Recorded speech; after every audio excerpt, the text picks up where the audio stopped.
And I beheld when he had opened the sixth seal. And lo, there was a great earthquake, and the sun became black as sackcloth of hair, and the moon became as blood.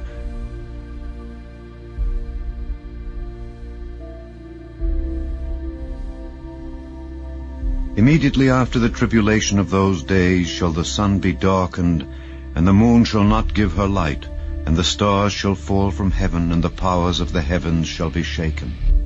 And then shall appear the sign of the Son of Man in heaven, and then shall all the tribes of the earth mourn, and they shall see the Son of Man coming in the clouds of heaven with power and great glory.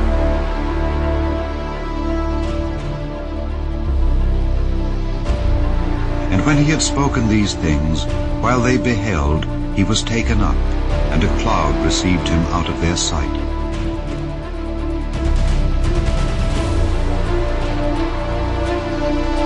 The chariots of God are 20,000, even thousands of angels. The Lord is among them as in Sinai in the holy place. Who layeth the beams of his chambers in the waters, who maketh the clouds his chariot, who walketh upon the wings of the wind. Then shall the Lord go forth and fight against those nations, as when he fought in the day of battle. And his feet shall stand in that day upon the Mount of Olives, which is before Jerusalem on the east. And the Mount of Olives shall cleave in the midst thereof toward the east and toward the west, and there shall be a very great valley. And half of the mountain shall remove toward the north, and half of it toward the south.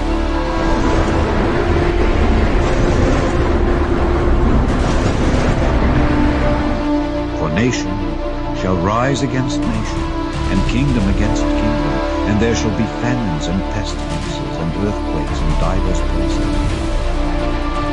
Afterward he brought me to the gate, even the gate that looketh toward the east. And behold, the glory of the God of Israel came from the way of the east, and his voice was like a noise of many waters, and the earth shined with his glory.